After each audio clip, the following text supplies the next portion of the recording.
dampak COVID ini sebenarnya terhadap industri hotel dan restoran ya itu cukup dalam ya, karena begini, hotel dan restoran atau sektor pariwisata pada umumnya itu kita itu adalah sektor yang sangat bergantung dari interaksi orang manusia. Prosesnya mungkin proses mendatangkannya mungkin bisa melalui digital ya, advertisingnya dan segala hal untuk ininya lah. Namun endingnya harus ada orang yang bergerak di dalam situ. Nah, konsep PSBB itu adalah membatasi pergerakan. Otomatis tanpa harus ditutup pun pasti tutup sendiri gitu. Nah, ada dua lagi karakteristik yang berbeda antara hotel restoran. Kalau hotel sangat bergantung pergerakan orang antar destinasi.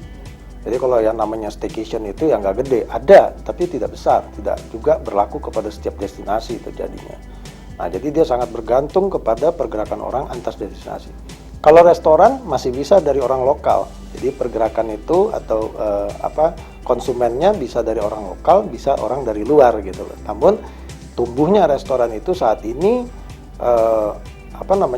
sudah konteksnya bukan hanya sekedar orang makan pagi siang malam, jadi sudah lebih besar tumbuh restorannya. Itu yang menyebabkan PSBB pun atau pembatasan pergerakan pun menjadi dampak yang besar di restoran.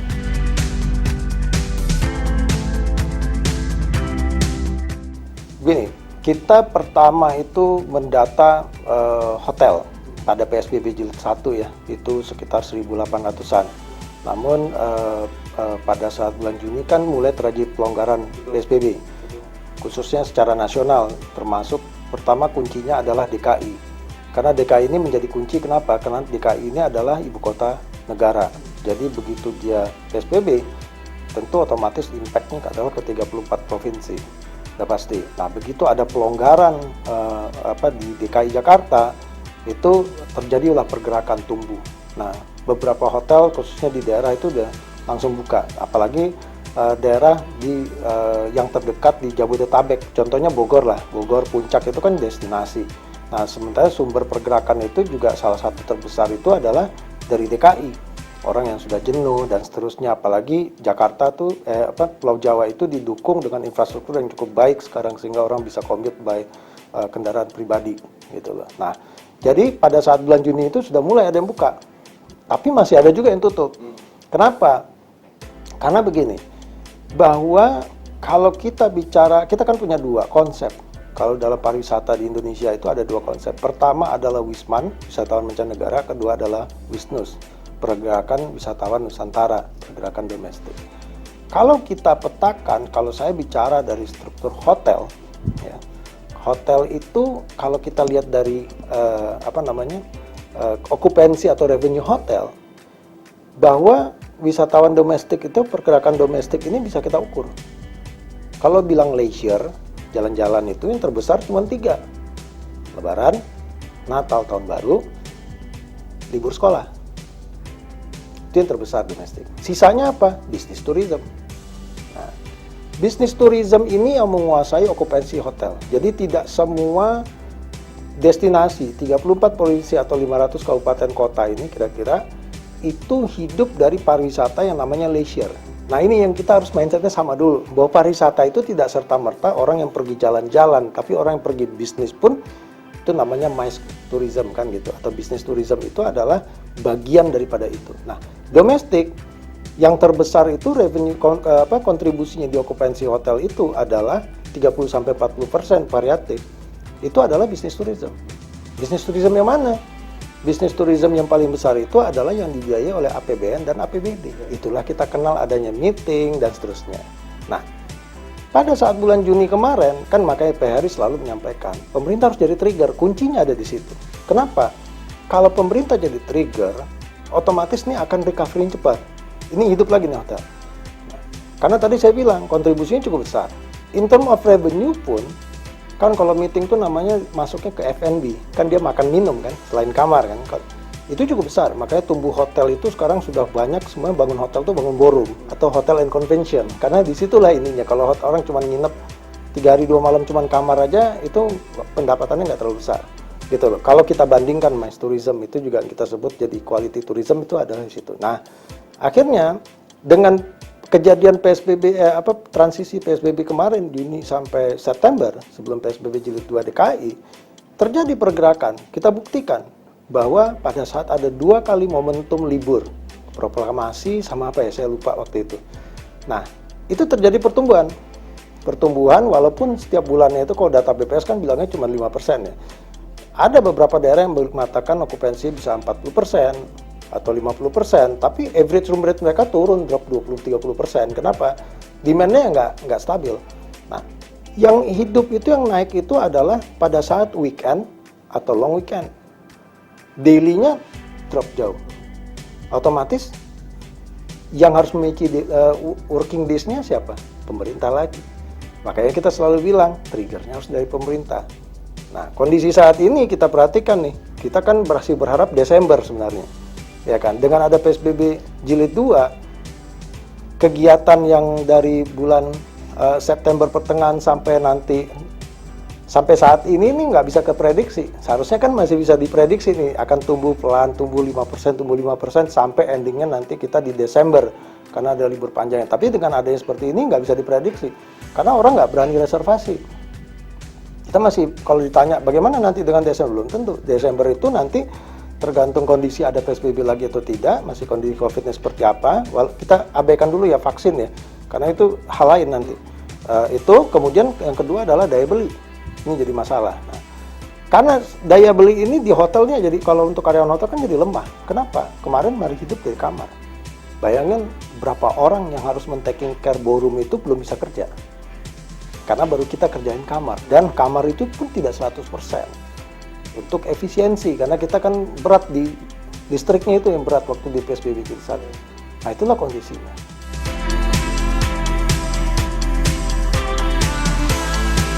Kalau kita perhatikan data, saya ambil dasarnya yang supaya kita mudah, itu adalah data BPS.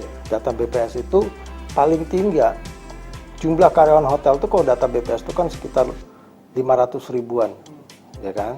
Itu data BPS ya, itu hotel, itu akomodasinya belum semua tuh pasti. Itu bisa 30-40%-nya itu sudah mulai diberhentikan. Jadi berhentikannya begini, sistem karyawan hotel itu kan ada yang pertama yang daily worker tuh udah pasti enggak, karena kan kita bisnisnya bisnis musiman kan, ada high season, low season. Kemudian yang karyawan-karyawan yang kontraknya tuh itu udah nggak diperpanjang lagi. Nah, dengan kondisi begini ya bisa-bisa merembet ke karyawan tetap nantinya. Karena kondisinya sekarang hotel itu tidak ada revenue. Ya kan, kondisi apalagi dengan PSBB jilid 2. PSBB jilid 2 ini kan permasalahannya bukan seperti PSBB jilid 1. Jilid 1 ini dari ada, kemudian di stop. Di stop ini mereka masih punya cash flow kan. Ya. Itulah yang kita sampaikan. Kita terakhir ini bulan Juni kita bilang gitu kan. Nah, pemerintah akhirnya melakukan bulan Juni itu ada pelonggaran atau namanya transisi. Mulai ada pergerakan, belum untung loh. Sekarang kita jangan bicara untung dulu deh, lagi situasi pandemi. Mulai ada pergerakan. Tiba-tiba ditutup lagi. Nah, ini yang berat nih. Berarti yang dari bulan Maret sampai Juni ini menambah dalam lagi. Karena kan Juni sampai September itu bukan berarti mereka sudah bisa mengembalikan apa yang terjadi di kemarin kan gitu. Ya, sekali lagi bukan bicara untung loh. Belum bisa mengembalikan karena serapan tenaga kerja juga belum maksimal. Karena apa? Demand-nya masih rendah. Gitu lah. Paling nggak dia berputar untuk bertahan, menjadi survival itu di jalan. Begitu ada PSBB jilid 2, otomatis ini makin terjun bebas. Nah, ini yang berat kita. Makanya kita masih berharap kepada pemerintah. Hotel dan restoran itu kan termasuk sektor yang mudah untuk dikontrol dalam penerapan istilah protokol kesehatannya. Terukur dan mudah disangsikan jika dia tidak menerapkan gitu. Pengawasan mudah karena tempat usahanya kan tidak bergerak. Lagi restoran yang di mall gitu kan, restoran yang di mall atau yang berdiri sendiri kelihatan jelas gitu loh, itu mudah untuk ini. Hotel juga gitu, diawasinya mudah. Harusnya ini tetap diberikan keleluasaan, kecuali mereka melanggar aturan, supaya tidak makin parah di sini. Kan kita tahu nih keterbatasan pemerintah, udah gitu bagaimana juga pelaku usaha. Kan kita sekarang juga, kita bukan hanya berpikir dari sisi usaha, karyawan yang tinggal ini udah karyawan potensial kita. Kalau kita sampai hilang juga karyawan tersebut, bagaimana kita mau bangun lagi? Itu paling penting. Kemudian yang kedua, Kalau kita mau menyelamatkan sektor pariwisata, kita harus selamatkan pelakunya dulu, industrinya dulu yang harus diselamatkan. Kalau enggak berat, bangunnya butuh modal atau biaya effort yang cukup besar.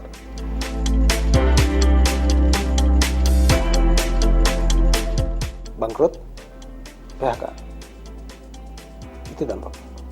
Karena sekarang aja situasi sudah rumit. Kan begini, kenapa saya katakan itu? Itu udah dampak yang paling buruk. Sekarang udah berhitungnya ke sana. Kenapa begitu? Karena walaupun hotel itu, walaupun tutup, dia kan harus bayar utilitasnya.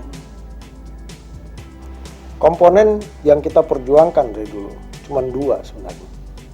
Utilitas tetap jalan, karyawan tetap jalan. Begitu dihadapin 2 pilihan ini, kita terpaksa ngalahin karyawan. Karyawan pun paham itu, makanya terjadi unpaid leave. Kenapa? Kalau listriknya nggak dibayar, ya nggak bisa jalan juga, sama. Tapi sudahlah kita bela-belain di sini, tetap aja nggak jalan juga kan akhirnya. Lama-lama mereka kehabisan cash flow. Akhirnya ya mau gimana?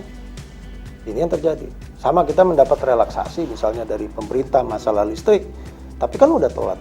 Sebenarnya menggerus, benar-benar menggerus pada saat PSBB jilid 1 itu adalah extended services dari PLN yang diambil oleh pelaku usaha, yaitu menjadi pelanggan premium.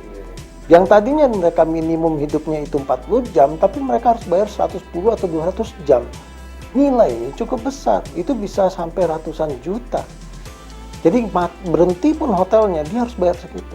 Nah itulah makanya akhirnya mereka di transisi itu banyak yang statusnya dia punya 150 kamar atau lebih, dia cuma operate 50 atau 40% dari jumlah kamarnya, karena mereka sudah menurunkan daya.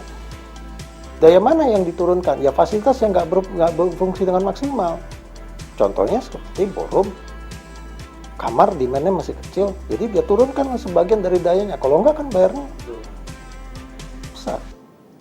Nah itu yang kita selalu usulkan juga ke pemerintah, bahwa PLN ini juga harusnya relaksasinya adalah kalau yang turun sementara ini naikinnya juga jangan disuruh bayar lagi. Karena itu bagian dari recovery yang untuk menjadi daya tahan loh. Kalau dia nggak punya modal ini bagaimana? Jadi, kenapa PR itu selalu bicara subsidi? Kan seolah aneh, perusahaan swasta minta subsidi. Karena permasalahannya, tadi saya sampaikan tadi, bahwa yang namanya bisnis pariwisata sangat bergantung dengan interaksi orang, manusia. Sekarang kalau demand-nya sudah kena, apa yang mereka punya lagi? Bagaimana mereka bisa membuat budget ke depan? Ya kan? Contoh, Bali. Bali itu, tadi saya bilang bahwa semua destinasi itu, kalau untuk domestiknya 30-40%, kontribusinya adalah dari kegiatan pemerintah. But not Bali. Juga tidak dengan bintang. Kenapa? Kalau data yang kita perhatikan, Bali itu 40% dari okupansinya itu adalah wisman. Kalau kita bergerakin domestik kan nggak semungkin seluruh Indonesia pergi ke Bali, kosong dong yang lain. Akhirnya di sini selesai, di sana tidak. Tapi kan itu juga mustahil. Jadi apa yang terjadi? Jumlah kamar yang ada, demand kalau digenjot domestik pun paling tinggi cuma 20%. Karena hotelnya bintang 5-nya terbanyak. Sama kayak DKI. DKI ini karena ibu kota negara. Ya kalau bisnisnya hidup otomatis bergerak kan. Tapi kalau nggak ada bisnis wisman kegiatan bisnis internasional komunikasinya berhenti, otomatis berhenti semua. Sama. Itu yang terjadi.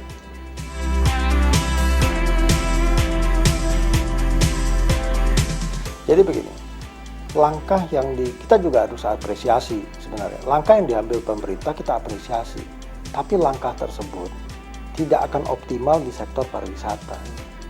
Mungkin sektor yang lain bisa menikmati. Saya contohkan, BLT kepada karyawan. BLT kepada karyawan itu kenapa tidak optimal ke kita? Kembali lagi, bahwa pariwisata itu adalah bisnis yang butuh interaksi kepada pergerakan orang. Adanya PSBB membatasi pergerakan orang, otomatis dia tidak bisa bergerak, kan gitu. Bisnisnya nggak akan jalan. Nah, dengan tidak jalan, otomatis dia tidak punya revenue.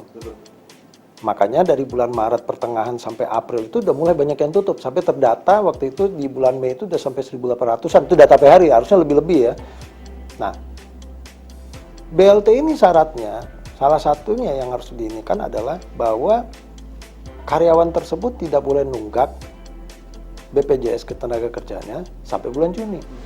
Bagaimana dia tidak bisa nunggak? Perusahaan ini sudah punya kendala pada saat itu untuk membayar utilitasnya, membayar gaji karyawannya, apalagi benefitnya. Mana yang kita pilih? Apakah kita pilih? Pertama, kalau disuruh menangin, akhirnya semua dari komponen dari pelaku usahanya, manajemen termasuk karyawan itu memilih, oke, kita prioritas utilitas. Kalau disuruh pilih, mana yang dipilih? Benefitnya atau karyawannya? Tentu kita pilih karyawannya, mereka kan butuh makan. Kalau kita masih ada duit lebih, tentu itu yang kita pilih. Nah, otomatis yang syarat tadi nggak akan optimal. Tuh. Termasuk tadi listrik juga seperti itu. Jadi listrik tadi telat kan. Kalau sudah bulan Juni kan sudah mulai operate, ya nggak ada juga yang dapat ini. Kalau masalah penurunan tarifnya cuma 1% kecil sekali lah. Nggak ada yang bisa. Jadi nggak optimal. Jadi di sektor kami jadi penonton. Modal kerja, begini. Modal kerja itu sih sebenarnya bagus-bagus saja. Tapi keluhannya juga banyak. Kita kan sudah dibantu oleh Kemenparekraf juga melakukan coaching klinik terhadap penyelamatan ekonomi nasional yang sudah dikeluarkan. Jadi permasalahan utamanya itu apa? Pertama, kendalanya adalah banyak dari sektor kami ini kan banyak juga yang UMKM juga. Kalau data di koperasi itu kan udah 96% kan termasuk hotel dan restoran. Umumnya yang sektor-sektor ini mereka sudah kehabisan kolateralnya, jadi dia nggak punya jaminan lagi. Kemudian untuk membuat forecasting, tentu bank ini juga punya regulasi, terikat terhadap regulasi. Jadi kalau dia nggak visible, ya demand-nya nggak ada, kita kan nggak bisa membuat satu project. Yang ketiga yang paling penting lagi, ada syarat untuk yang korporasi, harus 300 karyawan minimum. Ya, hotel nggak ada yang seperti itu. Impact-nya multiplier effect adanya pariwisata itu yang mesti dilihat di sana. Nah, ini udah 3 komponen kan nggak bisa jalannya. Apalagi ditambah lagi sekarang demand yang travel ban. Bagaimana kita membuat satu forecasting pembiayaan, kapan bisa return-nya kan nggak jelas. Kalau kita ambil sekarang otomatis akan jadi masalah lagi kapan kita bisa membalikan ini semua kan begitu. Nah jadi nggak optimal juga. Makanya kita bicara tadi yang saya bilang, terpaksa kita bicara ya subsidi tadi. Ada subsidi okupansi, ada subsidi modal kerja, itu yang beberapa yang kita ajukan ke pemerintah itu sebenarnya tujuannya cuma satu, bagaimana dia bisa ibarat mobil tuh dia diam tapi dipanasin gitu. Jadi begitu nanti saya bilang tadi vaksin itu hal lain. Katakan kita masuk komponen vaksin, begitu vaksin ada orang traveling mulai digas itu bisa langsung jalan karena dipanasin. Kalau nggak bisa dong. Sama kan mobil nggak didiamin 6 bulan, kalau nggak dijalanin kan harus butuh modal yang cukup besar. Nah, kenapa pengusaha? Karena dia sudah tidak menghasilkan revenue itu, tidak menghasilkan. Mereka tuh buka berpikir mana yang subsidinya paling yang lebih kecil kan gitu. Nah, dia hidup sampai berapa bulan, sudah lebih dari 6 bulan dengan subsidi itu mana nggak akan kuat. Nggak akan kuat. Hanya perusahaan tertentu saja yang besar-besar yang nilai cuma 4% mungkin yang masih bisa bertahan.